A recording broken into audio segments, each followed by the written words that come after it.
할렐루야. 오늘 또 하나님의 은혜와 평강이 여러분 가운데 함께하기를 축복합니다. 오늘 또 이 묵상의 말씀이 여러분에게 하나님의 음성이 들려지는 귀한 축복이 되기를 축원합니다. 한국교회의 부흥과 성장은 세계 선교 역사상 그 유례가 없는 놀라운 하나님의 은총이었습니다. 오늘 여기에 우리 선배 목사님들, 장로님들의 헌신과 눈물의 기도가 있었던 것이 사실입니다. 그러나 이에 못지않게 우리 한국 교회가 이처럼 부흥하고 아름다운 성장을 이룬 것은 바로 여성들의 헌신이었다는 것을 잊을 수는 없습니다. 한국의 여전도회의 많은 성도들이 교회를 위해서 눈물로 기도하고 그리고 그들의 소리 없는 헌신으로 오늘날 한국교회가 여기까지 이르게 된 것입니다. 오늘 또 한국교회를 위해서 더욱 헌신하는 우리 여전도회의 모든 여성들의 신앙의 헌신이 아름답게 꽃피어가기를 주의 이름으로 간절히 축원합니다. 오늘 아침 하나님께서 우리에게 허락해 주신 말씀은 사도행전 16장 11절에서 18절 말씀입니다.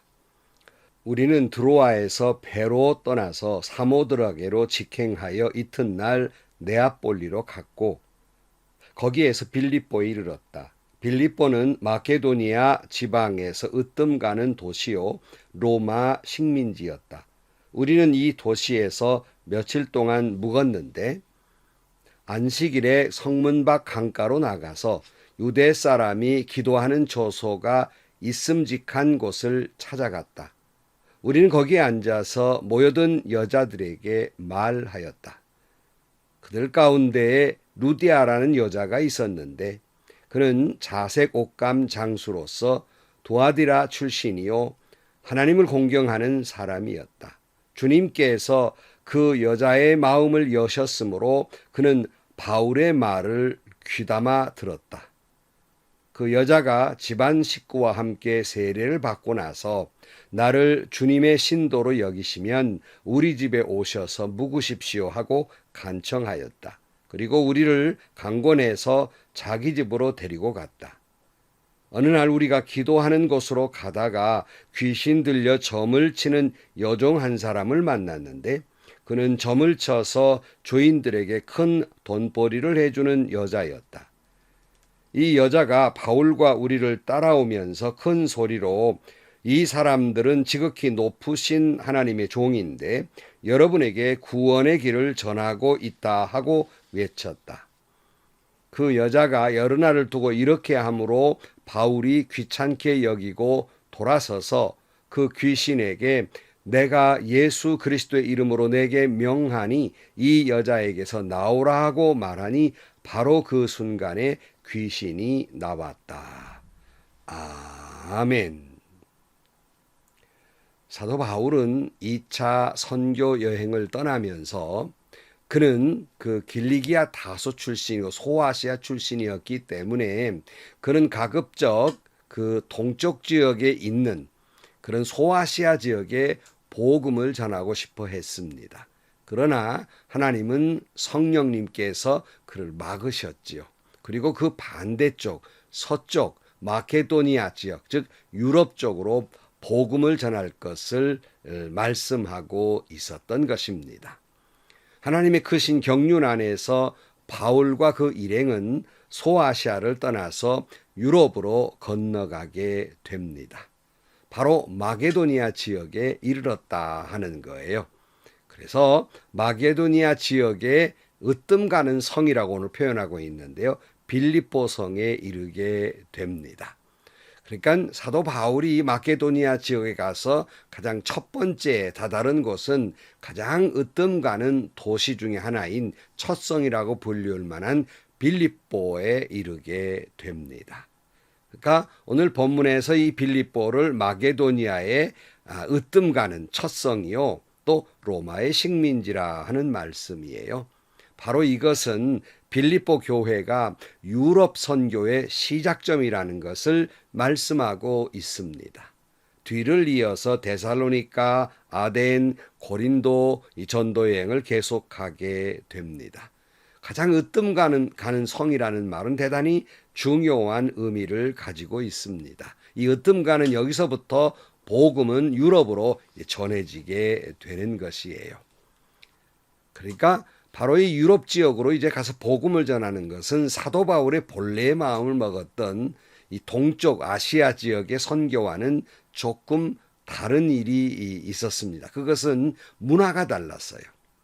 바울이 익숙한 동양 문화가 아니라 이쪽은 서양 문화입니다. 문화나 철학이나 생활이나 풍속이 대단히 달랐어요. 세계관이나 이 모든 것들이 대단히 달랐던 거예요. 뭐 요즘도 마찬가지잖아요. 국경선 하나로 나라가 달라지고 문화가 달라지고 언어가 달라지는 걸 보지 않습니까? 전혀 다른 그런 곳에 가서 복음을 전하게 되는데 가장 첫 번째 되는 성에서 어떠한 복음의 역사가 일어나느냐 하는 것은 두고두고 유럽 지역의 복음을 전하는데 영향을 미치는 아주 굉장히 중요한 일이었습니다. 그러니까 출발이 잘 돼야 나머지도 성공적으로 잘 되는 것이 아니겠습니까? 그러니까 이 유럽 지역의 복음을 전하는데 아주 중요한 전환점, 전기가 된다고 할 수 있겠습니다. 그러니까 이 유럽 지역의 가장 첫 번째 성이고 그 지역에 으뜸 가는 성일 뿐만 아니라 강조하는 것은 로마의 식민지였다 이렇게 말씀하고 있어요. 사실은 사도 바울의 마음은 어디까지 가 있냐면 지금 로마, 세계의 중심이라고 보는 세계의 수도라고 여기는 이 로마의 복음을 전하기를 그 일찍부터 마음에 새기고 있었습니다. 그러니까 이 역사는 빌립보로부터 시작되었다 할 수 있겠고, 그러니까 로마의 식민지였다는 건 이미 사도 바울은 이 로마의 영토에 들어가서 복음이 시작되었다 할 수 있겠습니다. 굉장히 어떤 의미에서 보면 선교 전략상 아주 중요한 그런 지점이라고 할 수 있겠습니다. 그런데 사도 바울이 이 지역에 와서 며칠 유하는 가운데 안식일이 됐어요. 여러분 아시는 대로 유대인들은 안식일을 대단히 중요하게 여기지 않습니까? 그러니까 안식일에 이제 예배를 드려야 되는데 로마의 식민지일 뿐만 아니라 유대 사람이 그리 많지 않아서 아마 회당이 없었던 것 같습니다. 그러니까 자연히 한적한 곳을 찾게 되는데 강가로 나가게 됩니다. 강가로 나가다가 여인들을 만나게 됩니다.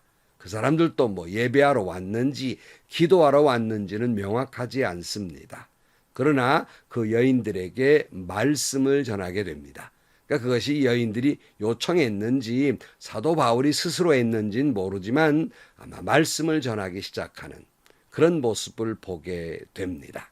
네, 여러분, 사도 바울이 마게도니아 지역에 선교가러 가서 맨 먼저 한 일이 뭔지 아십니까? 아까 잠깐 지나갔습니다마는 기도하러 나갔다. 그는 기도로 시작되었다 할 수 있겠습니다. 여러분 여기서 잊지 말아야 될 것은 선교라든가 전도라든가 이것은 여러분 전적으로 기도로부터 시작되는 것입니다. 무슨 뭐 정책도 나름대로 중요한 것입니다. 물질도 필요합니다. 건물도 세워야 됩니다. 필요 없다는 말씀은 아닙니다. 그러나 전적으로 필요한 것은 기도입니다. 왜냐하면 선교나 전도는 성령의 역사이기 때문에 그렇습니다. 하나님의 역사이기 때문에 인간의 생각으로 뭘 어떻게 하고 정책을 전하는 것, 건물을 세우는 것, 전략을 세우는 것 이것보다 더 중요한 것은 기도라는 말씀입니다. 이 여성들 가운데에서 이 루디아라고 하는 여성을 만나게 되는데요. 이 루디아라고 하는 여성을 오늘 본문은 뭐라고 설명하냐면 자주색 물감 장사로서 두아디라 성의 출신이다. 이렇게 설명하고 있어요. 자, 살기는 빌립보에 사는데 이렇게 설명하는 이유가 뭘까를 생각해 보면 당시에 두아디라 성은 수세기에 걸쳐서 이 물감, 염료를 생산하는 곳으로 유명합니다. 그러니까 지금은 뭐 별거 아닌 기술일지 모르지만은 당시에 물감을 만들어낸다. 또는 더욱이 거기서 자색 옷 물감을 만들어낸다고 하는 것은 기술적으로 보면 요즘 같으면 마치 이 반도체를 생산하는 이 최고의 기술처럼 아주 어려운 기술 가운데 하나였습니다. 여기 출신이라는 거예요. 그러니까 짐작해 보건대 두아디라성에 염색 공장이 있고 여기에 있는 물감들을 마게도니아 지역에 와서 아마 루디아가 판매하고 있었던 것 같습니다. 그런데 오늘 본문에는 또 하나 루디아를 뭐라고 소개하냐면 하나님을 공경했다 이렇게 말씀하고 있어요. 유대인 여자라고 말하지 않고 하나님을 공경하는 자다라고 소개하는 것으로 보아서 유대 사람은 아닌 것 같고요. 그러니까 이 지역 출신으로서 이방 사람으로서 아마 유대교로 개종한 하나님을 믿는 그런 사람이었다 할 수 있겠습니다. 그러니까 이 여인이 아마 이 강가로 나온 건 바울처럼 아마 그도 예배하거나 기도하러 나왔는지는 명확하지 않습니다. 근데 이 여인들에게 이제 말씀을 전하게 되는데 하나님께서 유독 루디아의 마음의 문을 열어주었다. 그래서 하나님의 말씀을 잘 듣게 하셨다. 이렇게 말씀하고 있습니다. 대단히 귀한 말씀이에요. 여러분, 하나님의 말씀은 성령이 우리 마음의 문을 열어주셔서 감동케 해야 하나님의 음성을 들을 수 있습니다. 그러니까 오늘 또 여러분 이 말씀을 들으시면서 하나님께서 여러분의 마음을 열어주셔서 말씀을 깨닫게 되고 하나님의 음성을 듣게 되기를 주의 이름으로 축복합니다. 특별히 전도하는 일, 선교하는 일은 기도로부터 시작돼야 한다는 말씀을 드린 것은 바로 이 모든 것은 성령의 역사이기 때문입니다. 그냥 우리가 전도한다고 전도되는 것이 아니라 성령이 그 사람의 마음의 문을 열어주셔야 우리가 전한 복음이 그에게 역사하게 되는 것이에요. 교회에 나온다고 그 사람이 예수 믿는 것이 아니라 성령이 그 사람의 마음의 문을 열어주어야 예수 믿게 되는 것이에요. 그래서 선교라든가 전도라고 하는 건 전적인 성령의 역사라고 할 수 있겠습니다. 그러니까 사도 바울을 이 마게도니아 지역으로 보낸 것도 성령의 역사이고 또 여기 이 여인들을 만나는 가운데 루디아라고 하는 여성을 만나게 한 것도 성령의 역사이고 루디아의 마음의 문을 열어서 하나님의 말씀을 듣게 하신 것도 성령의 역사이고 모든 것이 그 중심에는 성령의 역사라 할 수 있겠습니다. 그러니까 성령이 주장하셔서 마음의 문을 열어주시고 듣게도 하시고 정정케도 하시고 깨닫게도 하시고 받아들이게도 하시고 그 말씀대로 실천하여 사랑하게도 하시고 결심하게도 하시고 성화되게도 하시는 놀라운 역사를 성령이 이루어 가시는 겁니다. 바로 그 성령이 마음의 문을 여셨다 이렇게 말씀하고 있어요. 그가 마음의 문을 열고 하나님의 말씀을 들으니까 예수를 영접하게 되고 예수 믿는 사람이 된 것이에요.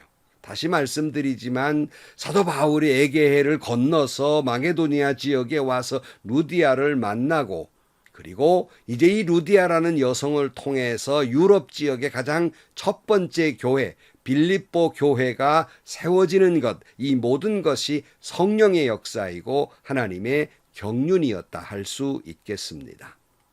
15절 말씀에 보면 그 여자가 집안 식구와 함께 세례를 받고 나서 나를 주님의 신도로 여기시면 우리 집에 오셔서 묵으십시오 하고 간청하였다. 그리고 우리를 강권해서 자기 집으로 데려갔다. 그렇게 말씀하고 있습니다.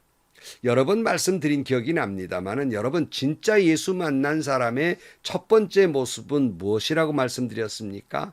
그것은 자기의 죄를 깨닫는 거예요. 자기의 죄를 깨닫고서야 예수님 십자가의 은혜를 갈급하게 되고 그 은혜로 회개하게 되고 죄 용서함 받게 되는 것입니다. 늘 예로 들듯이 베드로가 주님을 만난 다음에 뭐라고 고백합니까? 누가복음 5장 8절 말씀에 예수의 무릎 앞에 엎드려서 말하였다. 주님, 나에게 떠나주십시오. 나는 죄인입니다. 그랬어요.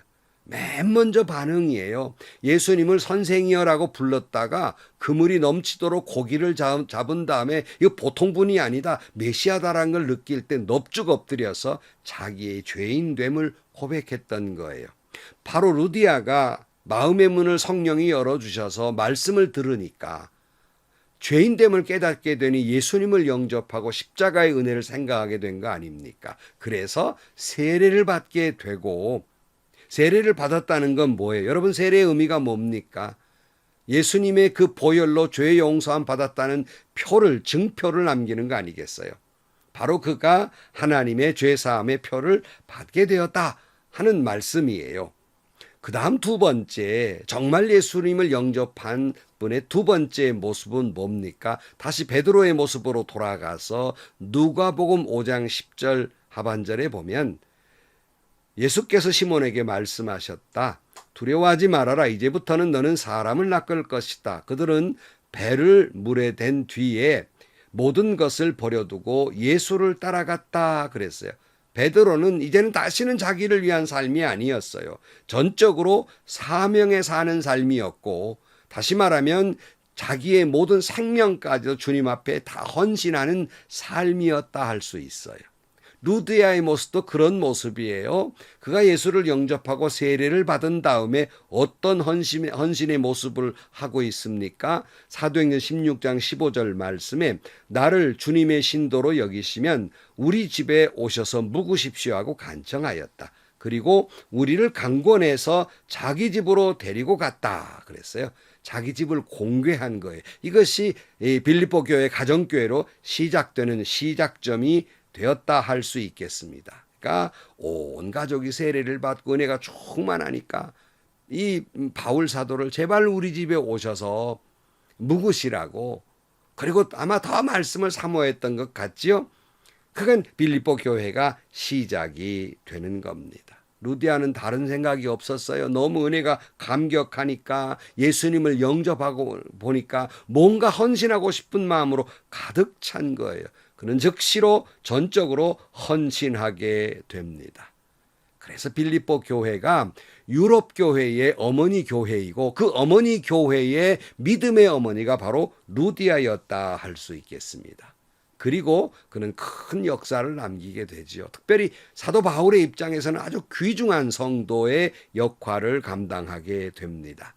바울이 감옥에 갇혔을 때마다 빌립보 교회는 사도 바울을 도와줍니다.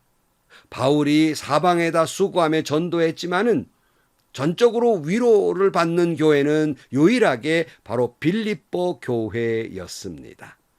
그러니까 사도 바울의 입장에서는 빌립보 교회와 루디아에게 얼마나 큰 힘을 얻고 위로를 받았는지 모릅니다. 루디아는 사도 바울에게 있어서 귀하고 소중한 협력자, 동역자가 되었던 것입니다. 이래서 빌립보 교회는 이 지역의 영적인 지도자격인 교회로 출발을 하게 됩니다. 그가 하나님의 오묘한 섭리로 루디아의 마음을 열어주게 되고, 마침내 그가 예수님을 영접하고 그 온 가족이 예수를 믿음으로써 유럽의 최초의 교회가 세워지고 모교회가 되었던 것입니다. 여러분, 우리는 루디아를 생각하면서 한국교회는 오늘도, 과거에도 이 루디아와 같은 헌신적인 여성들이 있었지만 오늘 또 이런 루디아를 찾고 있습니다. 늘 말씀드리지만 교회는 세 가지 액체로 이루어진다고 말씀드렸죠. 첫째는 주님의 보혈이며, 두 번째는 주의 종들의 눈물이며, 세 번째는 성도의 헌신입니다. 이처럼 이 빌립보 교회도 예수님의 보혈로 세워진 교회이며, 바울의 눈물의 기도로 세워진 교회이며, 루디아의 헌신으로 유럽의 최초의 교회로 세워지게 된 것입니다. 한국교회는 오늘 또 이런 루디아를 찾고 있습니다. 주님은 바로 이런 루디아를 찾고 있습니다. 여러분의 교회는 이런 루디아를 찾고 있습니다. 한 말씀 더 드릴까요? 여러분을 섬기는 교회의 주의 종들, 목사님들은 이 사도 바울에게 전적으로 협력했던 루디아가 있었던 것처럼 동역자, 협력자, 위로자 루디아를 찾고 있습니다. 오늘 또 그 사명을 잘 감당하는 여러분들이 되시기를 주님의 이름으로 간절히 축원합니다. 기도하시겠습니다. 하나님 아버지, 선교의 역사는, 전도의 역사는 전적으로 성령의 역사인 줄로 믿습니다. 성령께서 함께해 주셔서 저희들이 복음을 전하는 저희 모두가 되게 하시고, 복음을 전하는 곳곳마다 주의 성령이 역사하셔서 마음의 문을 열어주시고 말씀을 깨닫게 하시고 루디아처럼 헌신하게 하여 주옵소서. 교회마다 이런 루디아가 있게 하시고 한국 교회가 이런 루디아가 있음으로 말미암아 더 은혜가 충만한 교회들이 되게 하시고, 교회마다 주의 종들에게 이처럼 헌신하고 동역해주고 위로하는 루디아, 그 아름다운 루디아의 그 모습이 있게 하여 주옵소서. 예수님의 이름으로 기도하옵나이다. 아멘. 저는 목사가 된 후로 딱 2교회 목회를 했지요. 이리 신광교회의 부목사로, 그리고 제가 섬기던 예은교회의 담임 목사로 딱 2교회를 섬겼는데요. 되돌아보면 이 2교회의 제 주변에는 이런 루디아와 같은 헌신했던 그런 권사님들, 집사님들, 부족한 종을 위해 기도해 주었던 분들, 눈물로 기도해 주셨고 여러 모양으로 위로해 주셨고 함께해 주었던 권사님들, 집사님들의 그 사랑을 잊을 수가 없습니다. 그분들의 헌신이 있었기에, 기도가 있었기에, 위로가 있었기에 오늘 제가 무사히 목회를 마치지 않았나 하는 고마운 마음을 다시 한번 생각합니다.